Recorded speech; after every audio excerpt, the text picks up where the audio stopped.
All right, this one comes from Mark D. out in Atlanta. He's 52, about to start jiu-jitsu, and he asks, what should someone my age expect in their first year of training, and how do we avoid injury or burnout? Mark, fantastic question. And honestly, one I wish more people asked before they found themselves underneath a 280-pound purple belt from Brazil, wondering where it all went wrong. Let's talk about it. Now, your first year is going to test you. Not just physically, though it will do that. It's more so mental. It's going to feel like you're learning a foreign language that's being spoken underwater while you have a 250-pound man sitting on your chest. But here's the thing.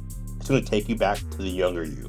The same younger you that worked up the courage to ask that girl out for the first date. Heart pounding, palms sweaty, overthinking every single word. And here's the thing. It didn't even matter if she said yes or no, because the big win was that you worked up the courage to do it. So even if your boys were clowning you if you came back, she said no, you still know you had the big brass ball to do something you wanted to do. That's what the mat gives you.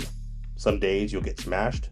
Some days you'll surprise yourself, but either way, you'll walk out a little prouder. Plus, at least when you get rejected on the mats, you don't have to deal with the awkward small talk afterwards. Now let's talk strategy. Being older doesn't mean being weaker, but it also doesn't mean that you want to spend your weekends icing down your spine. Here are 5 rules to train smart. Number 1 is warm up with a purpose. Not those fake warm-ups where you just swing your arms and hope your body forgives you. Focus on your hips, your spine, and your shoulders.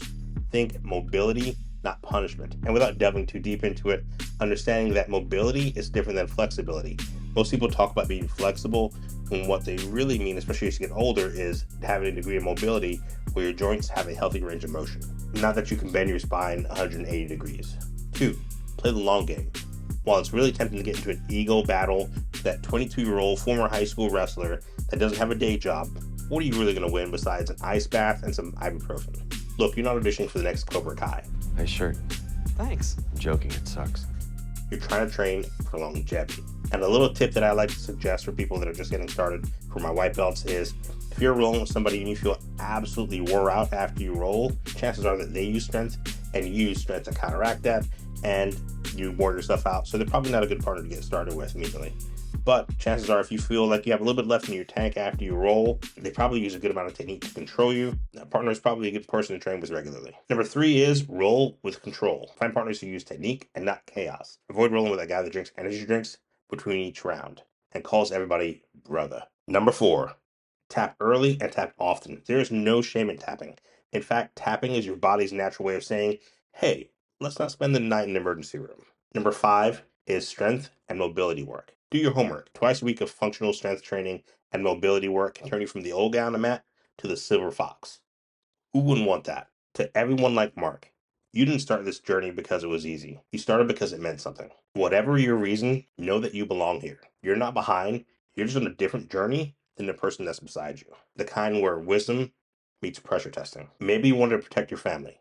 Maybe you want to feel strong again. Or maybe you just wanted to do something difficult on purpose.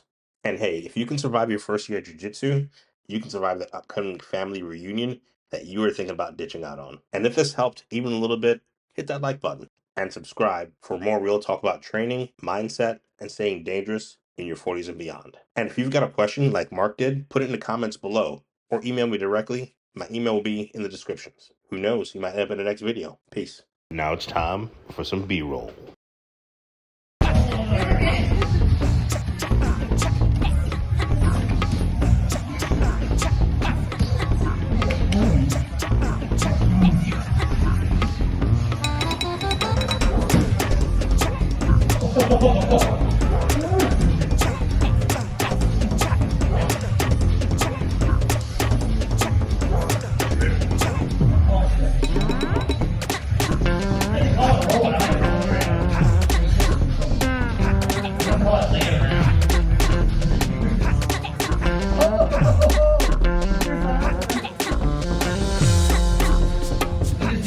Bicep on arm if you were